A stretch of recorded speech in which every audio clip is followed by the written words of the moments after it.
Hey guys, let's get more news about Dallas, but first, don't forget to subscribe and leave your like. How Cowboys' price for Dak Prescott is affected by Jaguars' new extension for Trevor Lawrence. The first song of the popular Broadway show Dear Evan Hansen is called Anybody Have a Map, and is sung through a bit of chaos throughout the unfolding scene. We are not quite in the middle of chaos, but allow me to ask a similar question. Does anybody have a rake? Thursday afternoon saw a leaf fall, and this one is shaped like a quarterback contract. The Jacksonville Jaguars locked down Trevor Lawrence to a new deal, one that sees him reach $55 million per year. This was the bar that Cincinnati Bengals quarterback Joe Burrow set a year ago. Bypassing the argument of whether or not Dak Prescott is worth this or that, we'll go on an assumption that the Cowboys believe Prescott is worth signing to a new deal. If we assume/believe/whatever you want to say this is the case, then there is no question that waiting and dragging the process out is costing them money. We can debate whether Lawrence is better than Prescott, but does anybody believe Lawrence is better than Joe Burrow, to use the bar he just reached? Of course not, for those who want to have arguments in that way. Did that matter, though? Did Trevor Lawrence objectively being not as good as Joe Burrow hinder him in this way? Did Lawrence not match Burrow on an average annual value basis? Obviously none of it mattered because the market is the market and this is a supply and demand world. If you want a franchise quarterback and are dealing with one capable of working the market to their advantage, then you are going to have to pay market rate. The Cowboys may very well believe that for all we know, but not coming to terms with Prescott is seeing numbers rise and rise and rise, although one writer here at BTB believes this to be inconsequential relative to the bigger picture. Even if you are someone who does not want the team to sign Dak Prescott to an extension, if they are going to do it anyway, then you'd probably agree that waiting like this is bad business. Perhaps the people who believe they are going to let him walk are right, but if Dallas winds up getting a deal done, they will in all likelihood make Prescott the highest paid player in NFL history. To be clear, they would have had to have done that had they gotten a deal done at an earlier point, but that bar would have been lower than it is right now. Mike Zimmer's defensive scheme and personnel overview. Mike Zimmer has been a coordinator and head coach for as long as I can remember. If you want an exact number of years between the two positions, it is 28 years of coaching in the NFL. Over the years, he has fielded some great defenses, but what can we expect from the Cowboys with Zimmer's defense?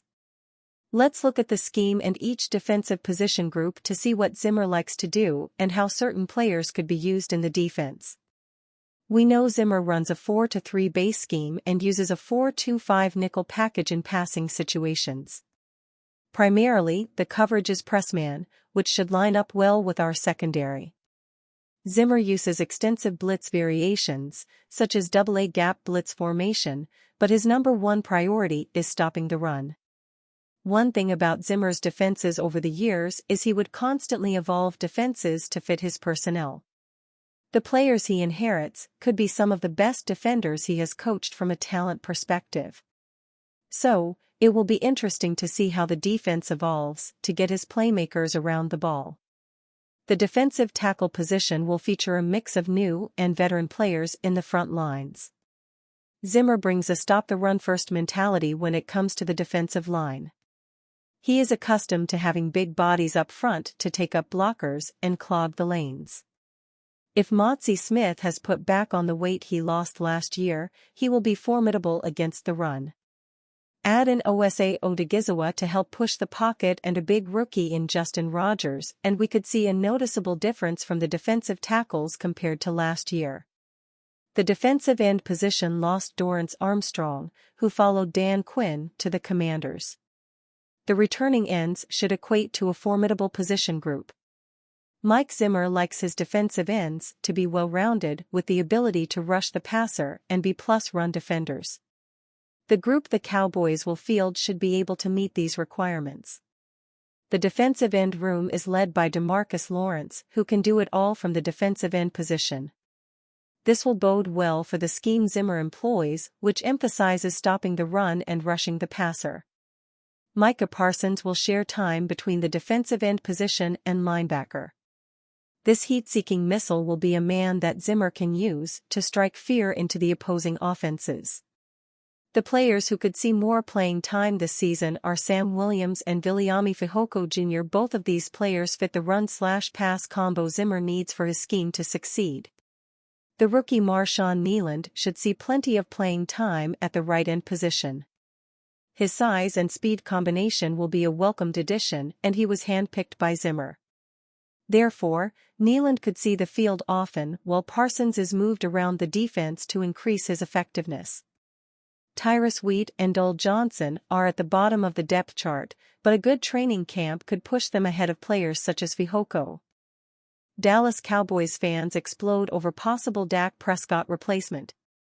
Dak Prescott could be entering his lame duck campaign as the Dallas Cowboys' starting quarterback. There's always the possibility, perhaps likelihood, that the Cowboys sign Prescott to a contract extension either during training camp this summer or following the 2024 campaign if the 30-year-old leads Dallas on a lengthy postseason run towards the franchise's first Super Bowl berth in 30 years. However, Prescott holds plenty of leverage since his cap hit is projected to be $55.45 million for this upcoming season, combined with Jared Goff, Kirk Cousins, and Baker Mayfield among the quarterbacks who have already signed mega extensions this offseason.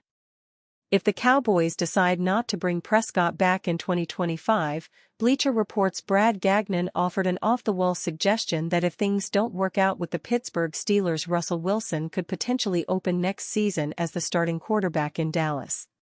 Unless Jerry Jones and the Cowboys are looking for a bargain bin veteran replacement for Prescott, it's difficult to imagine Wilson being a fit in Dallas.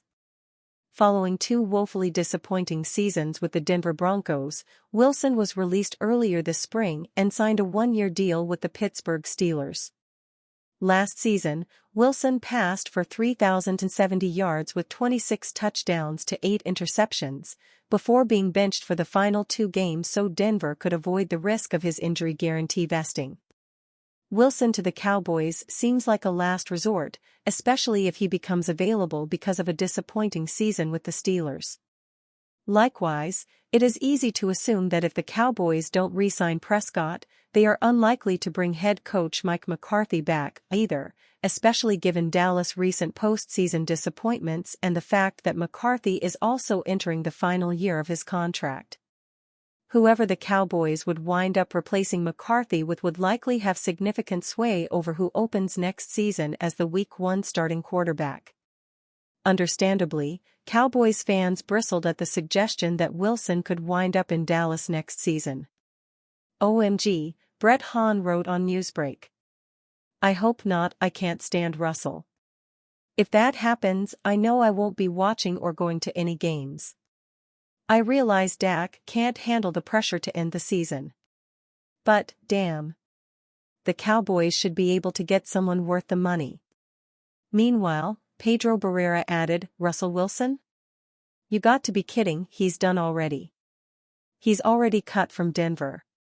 He sucks. This has got to be the stupidest thing to put up here for Cowboys fans to read. Aaron Lopez also voiced his disgust on Newsbreak. Russell Wilson? Lopez commented. That's the most hilarious and absurd idea, ever. Russell Wilson is washed up. He definitely will not be coming to Dallas, unless he's coming to watch a game in the stands. And you, fan? What do you think of the situation of Russell Wilson? Leave your opinion in the comments.